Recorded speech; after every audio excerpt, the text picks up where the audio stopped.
Welcome back to another episode of JK Philly.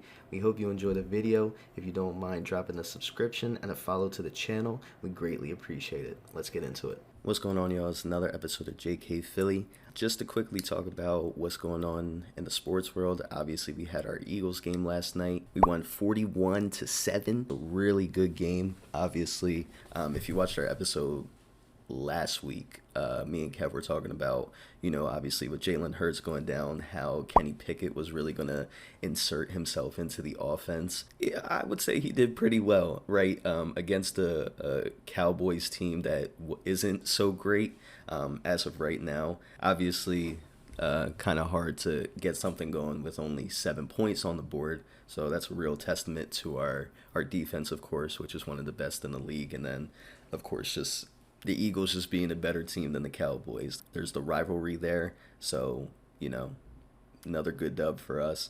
Nothing really to talk about with that game. Obviously, we handled business. That's really what it was. The real big topic that we want to talk about and highlight is obviously Saquon eclipsing 2,000 rushing yards. I believe the exact number is 2005, I believe. Something like that. He's got to get 100 more yards, basically. So the big question that's been on social media and that people have been asking on talk shows and stuff like that is, should the Eagles plan to play Saquon enough to try and get that record? A lot of back and forth of, obviously, we got a bigger goal at hand. Saquon in his post-game interview against the Cowboys was saying that obviously it would be nice to obtain that record for himself, but why he came to the Eagles is because he wants that championship at the end of the day. We got a real good chance, I would say, as an Eagles fan, that we probably got the best chance to do so. Whoever we're put up against, we have a good chance of beating them. So I'm pretty confident like myself, looking at the team of at least getting to the Super Bowl and going up against whoever's that going to be, if it's going to be the Chiefs or whoever it is on the opposition side. But we're going to put up a good fight. But in terms of Saquon and trying to get that record, it'd be great. It'd be really nice, and personally, it'd be really nice to get that record. To have the Eagles, the Eagles franchise player Saquon Barkley obtaining that record would be nice to be in the history books about. But at the end of the day, Eagles as a fan would probably want a championship more than Saquon to get that. I'd rather us win a championship and him be like 20 yards short or something than us not getting the championship, but he did obtain the record, if that makes sense. So personally, that's what I'm thinking. Let me know what you guys think. I know it's a lot of discourse between the two. Obviously, it's good in either outcome. We don't know, our chance of getting to the Super Bowl is 100% because nothing's ever 100%. But I would say the way that Saquon's been playing and the way that our next opponent of the New York Giants that we're going to play, he's got a pretty good chance at getting it if they really feed him throughout the game. If that's what they plan to do, so cool. But, you better be ready for playoffs when that comes around, and I have no doubts that he's going to be ready to do so. Of course, in lighter news and, stuff surrounding the game, Kenny Pickett getting hurt again. Not hurt again, but, was dealing with that rib injury, I think it was, from last week, and then got blown up in one of the plays. I think it was a touchdown pass. I forget who it was to, but, he hit a touchdown pass when he got hit. Just unfortunate, I guess. It's nice that we're not going up against, like, any real competent team, even though the Giants did just upset the Colts. It's the Giants. I'm okay with, I believe his name's Tanner McKee, if I'm not mistaken. I'm okay if we got to put him in. We still got our guys. We already clinched the division, so you want to win the game, obviously, for, like morale purposes and stuff like that. But at the end of the day, we're playing against the Giants, and we got the better defense. We're obviously going to lean on our defense, and we're going to try to come out of that game, strong. And we'll see what happens. Nothing but positive within the Eagles. Obviously, Jalen Hurts it's probably nice that he gets to sit even though he's got a concussion for the next, obviously this week, and then next week he's going to be able to probably sit. I doubt they'll try to bring him out for a Giants game. That doesn't make any sense. But, you know, is what it is. We got positive in that aspect of him resting, getting better, so he's all good to go for playoffs. Hopefully, you know, obviously we're not depending on him, but if Kenny Pickett is really banged up and he gets to sit out next game too, at least we have our good backup to get some rest as well.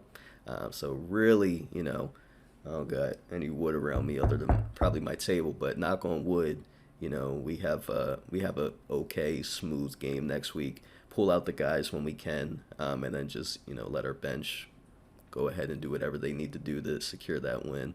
But other than that, don't really have anything else for the Eagles. I won't really speak too much about anything else other than like the Sixers. I'm mad that we didn't talk about it, but crazy big win against the Boston Celtics on Christmas. Man, that was you. I could have got nothing from any of my family members, and just that game win would have been enough because that was a great game. Obviously, it makes you think of a couple of videos ago where I'm talking about, man, I'm ready to blow the team up. Sit Joel for the rest of the season. Sit Paul George for the rest of the season. Obviously not, but we're like 25 games, a little bit over 25 games right now into the season. We're not at a place that we want to be, but realistically, that game is the idea that is in everybody's head. That's what we can be. So if we stay healthy and we play games like that, that will be majority of our nights. Obviously, and unfortunately, it hasn't been. But if we come around and we can stay healthy, you know, we're coming to terms right now as Sixers fans of really getting in our minds of like, okay, it's fine if Joel Embiid is not playing back-to-backs. It's fine. As long as he's playing that next game, it's fine.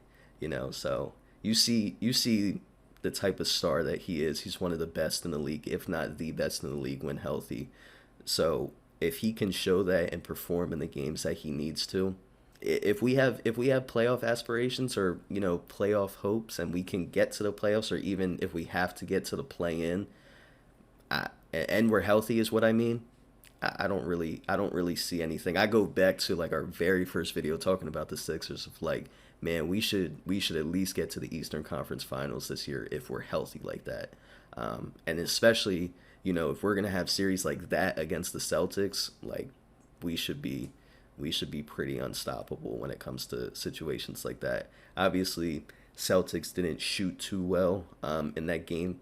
A lot of their game plan is to chuck it up there, and you know, hopefully they go in. They're shooting. I don't even know for that game specifically, but I think on average, and if I'm wrong, I'm wrong, but they've been shooting like 40 to like 53 pointers a game. Yes, they're winning games, but in situations like that, when you're going up against a team like the Sixers who haven't been great throughout the entire season, and we're beating you, that's something to, you know, that's gonna bite you in the ass some games where you're supposed to win a game like that, and y'all just have a bad shooting night, and then we sneak out a win there. So, is what it is. Other than that, I don't really have anything else. We'll try to get back. We're waiting for our last game, so we'll definitely be on talking about the Giants next week, going up against the Eagles, of course. And then we'll stay up to date with how the Sixers are doing. We got a pretty, I would say pretty easy, or easy in terms of last season of how we looked, but this season it should be a pretty easy next set of games. So we'll see how that goes. But hope everybody has a good day. Make sure you subscribe to the channel. I believe we are at 640 subs, so appreciate everybody who is subscribing. Reach out to your friends, tell them about the channel if you guys like sports, specifically Philadelphia sports. Give us a shot, subscribe to us, and yeah, have a good day, stay safe.